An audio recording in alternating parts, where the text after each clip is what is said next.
Hello everyone, and today we are going to start our fourth chapter, which is moving charges and magnetism. So what we are going to start today is electromagnetism. So basically we start from electromagnetism.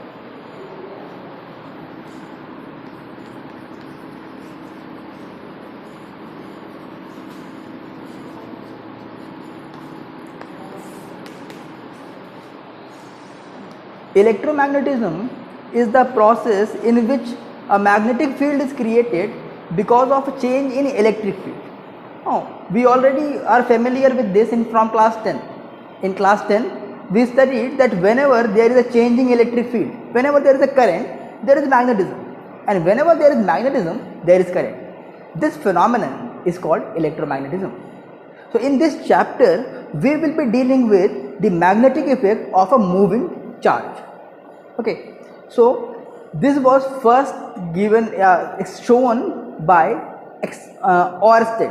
What did Oersted do?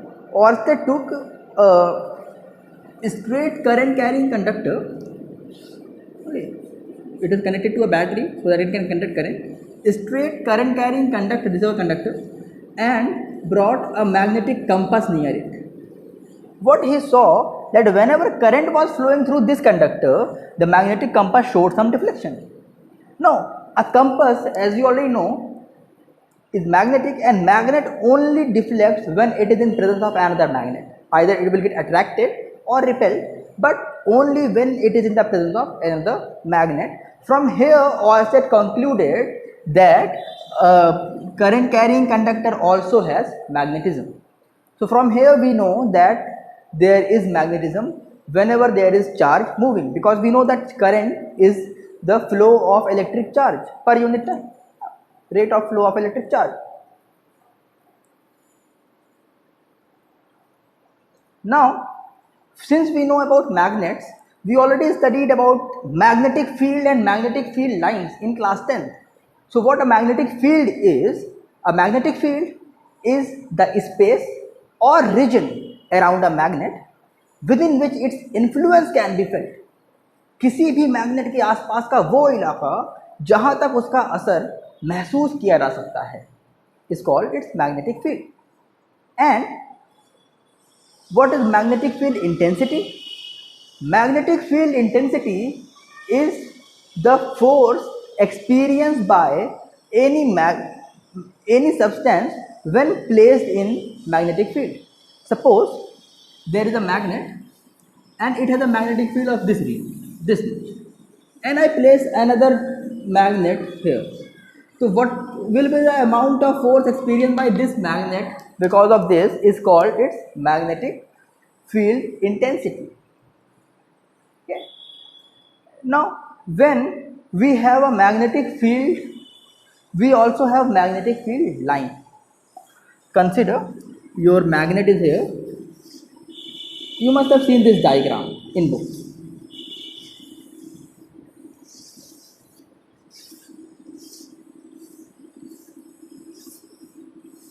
If it is a north pole and this one is south pole, direction is from north to south, away from north and towards the south. Correct? So this is magnetic field line. A magnetic field line is an imaginary line.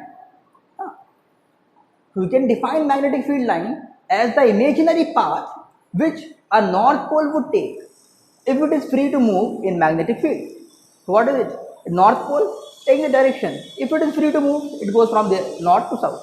Always north goes towards south, because we know that like poles repel and unlike poles attract, and that is why from north it will move towards south.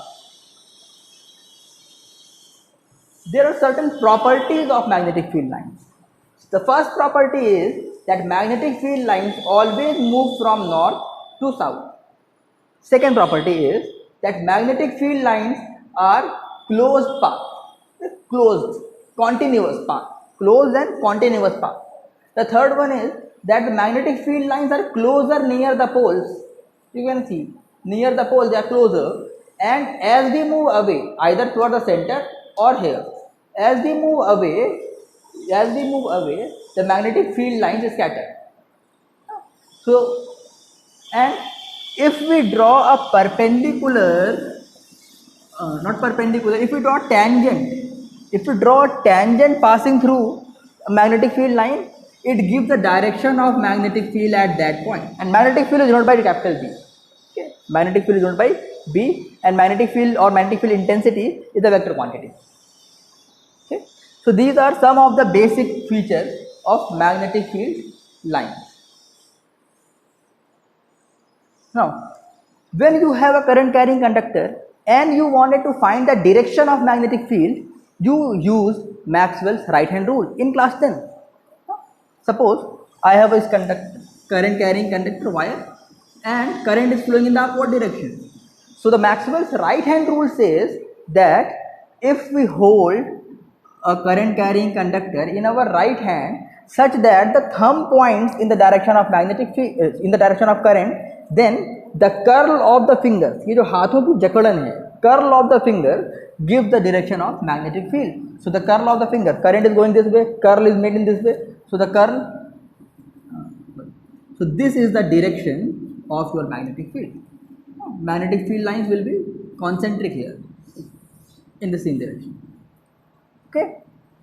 So this is one of the methods by which we can find out the direction of magnetic field if we know the direction of current. Another method was using corkscrew. Maxwell's corkscrew rule says that if we are using a screw and in such a way that the screwdriver is pointing in the direction of electric current, then the twist of our hand will give you the direction of magnetic field. So if someone has ever tried to like fix some screws, you must be knowing if you have to pull it up, you have to move in this way, anti-clockwise, and if you have to pull it down, you have to move it clockwise, correct? So if the current is going up, then anti-clockwise. If the current is going down, then clockwise. Your curl of your hands will give you the direction of magnetic field. You can say the curl, the twist of the hand or the twist of that corkscrew will give the direction of magnetic field. Okay. Next up we have Biot-Savart's law. Biot-Savart's law was not derived directly, it was inferential. According to the Biot-Savart's law, the magnetic field at any point outside a charge, like a current carrying conductor, and we have a point outside this current carrying conductor, and I have to find the magnetic field. The magnetic field is directly proportional to the current flowing in the conductor.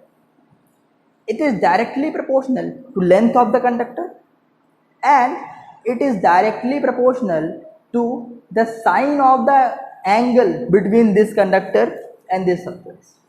Okay. Suppose this is my diagram. This is a small element I have taken out, dl. This is something at point P outside I am taking. Current is I am taking to be I, and this angle is taken to be theta. This is how much we have to see. So the magnetic field depends, is directly proportional to the amount of current.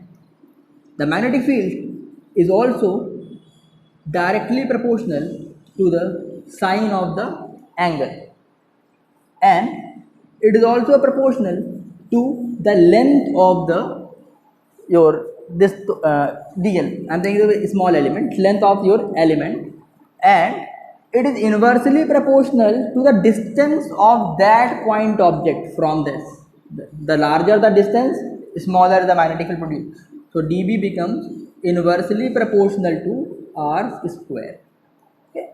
Or if we combine all of this, we can have dB is directly proportional to I dl sine theta upon r square. If we remove this proportional sign, we use a constant. Here with constant is mu naught by 4 pi I dl sine theta upon r square. So this is our Biot-Savart's law. Okay, I hope it is clear to you all. And moving forward, we will tomorrow deal with magnetic field intensity due to infinitely long wire. These are very important. Biot-Savart law itself is important, and its applications are also very important. Come in exam for 3 to 5 marks. So we will start from there tomorrow in the classes. Okay. Thank you and have a nice day.